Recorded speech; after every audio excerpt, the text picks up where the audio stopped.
News, weather, travel and sport. And mornings with Ian Collins. BBC Radio Kent. It's all here. It is indeed. Yes, good morning, everybody. 11:05. It's BBC Radio Kent with Ian Collins. We are live at the Gulbenkian Theatre in Canterbury. We've been here throughout the course of the morning. Some fabulous debate and comment on the world of arts. We continue in that vein. Plus, of course, being a Friday, it is our BBC Radio Kent news panel. This is where we look back at those big stories that have essentially dominated the news agenda, in particular the BBC Radio Kent news agenda over the last 7 days. To do that, we invite two fabulous guests to join us around the table to have a chat about all of that and debate some of those issues. So we'll meet our guests and we'll bring you story number one in just a couple of moments' time. The News Panel with Ian Collins on BBC Radio Kent.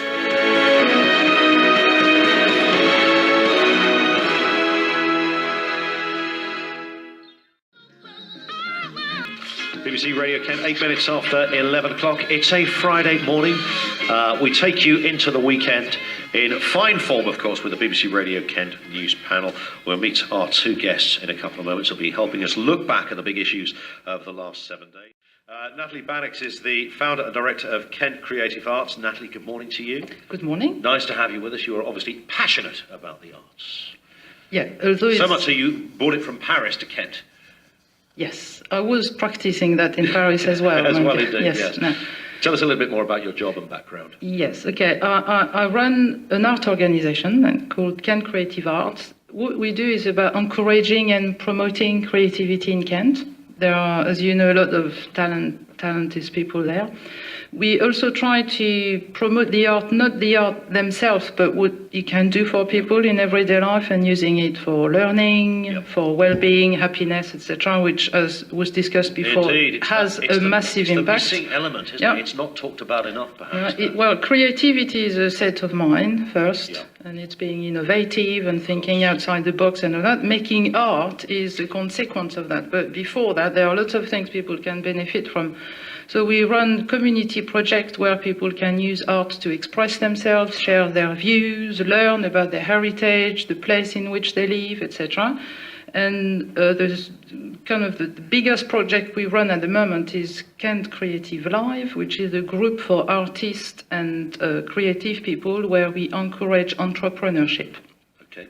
So people learn how to become more financially sustainable and resilient in times which where... might surprise people that you're involved in that side of things as well. Well, I think everybody, including artists, probably even more artists, they need to earn a living. Sure. And grants now are about to become almost a thing of the past, really. So I think it's time for people to learn how to take care of their destiny. And it's funny you say that. I was having a conversation with some friends who are stand-up comedians, and I don't want to generalise here, but most stand-up comedians politically are usually to the left, and yet their entire existence depends on the economic argument that comes from the right, which is rather interesting. I know that's less and less the case, but you take the point. If you look in stereotypical forms, you've got to look after yourself, you've got to know where you're going, you've got to have a plan, you've got to have a structure, you've got to have organisation behind it. So it's all very well pumping out gags on stage. You've got to know what your bank manager needs as well. Yeah, exactly. You need to know where you're going and how to get there. And what we do is mainly through getting people to grow their network and build relationships with people they work with, and then to learn about how to do it, a marketing plan and all that. It's some kind of business, although the word kind of puts creative people off. Yeah. But if you want to earn a living doing what you like and what is important to you, it's a good... Because it's often seen that one is kind of against the other in a weird kind of way. You know, if you're an artist, you don't care about business. In fact, you almost loathe the very idea of being seen as anyone connected to business, because your art is a freedom from the conventions of society. You can be, but that's even better if you deal with it yourself. Sure. Then, yeah. Indeed. But there are different profiles, and some people do want to make their creative practice work for themselves financially. So they come to us to get the support and the encouragement. And those who don't want to, it's a choice. You know. Well, Nathalie and Murray are very welcome on our news panel. Lots of stories to get through, so we'll start with our first story. BBC Radio Kent, 23 minutes to 12 o'clock. We are live from the Gulbenkian Theatre in Canterbury here on this Friday morning.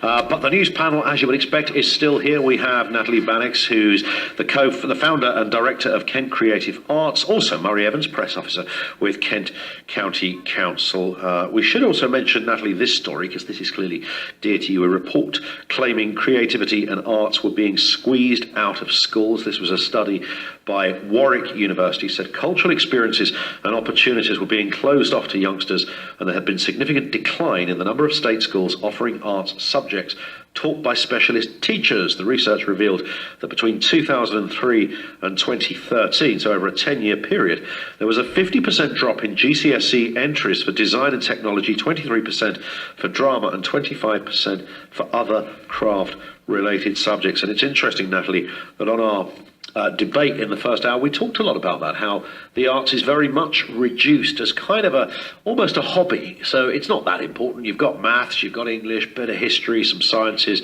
but drama and the arts, well, it's not quite the same thing. But we learned this morning that it is still pretty important. I think it is. Well, obviously, it's the easy way of looking at it is it's more important for people to get food than a cultural event. But the arts, I think it's not just making art, it's what it does for people in their lives. And the purpose of art is probably to question the world and give a view and share your views and expressing yourself. So it is present in everyday life, as they said in the panel a couple of hours ago. Now, the thing is, it starts with having a creative mind, and that's why it's so important that it is in schools. I think at a very young age, we have to get children used to think creatively, and this creative education is helping for the rest of their lives. I think there is evidence that children who take art and creative activities at school are actually better in other subjects as well, and it makes them think outside the box, it makes them more innovative, it leads to all sorts of other things and a very positive change in their behavior. So I think, yes, it is very important. And then when it is about making art or creating a cultural event, it helps people entertain themselves, it helps them express themselves, as I said, but it's also a very good tool to learn, to get close to your community, to get together. It has an economic impact on the local economy. I mean, the impact is absolutely massive, and we must start early at school, definitely. So it's a bit of a bad news. If we're seeing a drop in these kind of things. Yes, I think it's going to have dramatic effect. And on the back of that, Murray, just a brief point, but it's the hidden effects, I suppose, of art. I've always said, and I mentioned it at the beginning of the programme, that things like drama, for example, to me, drama wasn't just about standing around pretending you're a tree. It was also about literature. It was about confidence. It was about dialogue. It was about relationships with others. There's so much more to the wider. I mean, unfortunately, art. We're not talking about painting and drawing. We're talking about, as you say, the wider aspects of it. And it is important. I mean, obviously, the government has insisted that schools put the emphasis on, the science, maths, and English, and whatever. But you can't ignore the arts. And I know that I'm not an expert on the art, but I know that KCC is working currently with, we're doing some research in collaboration with Canterbury Christchurch on proving that the relation between artistic involvement and an educational attainment. Sure. So we'll be back with more from Murray and Nathalie in a couple of moments' time with our next story here on BBC Radio Kent. In the meantime, let's get the latest news, weather, sport and travel with Kate. It's 20 to 12.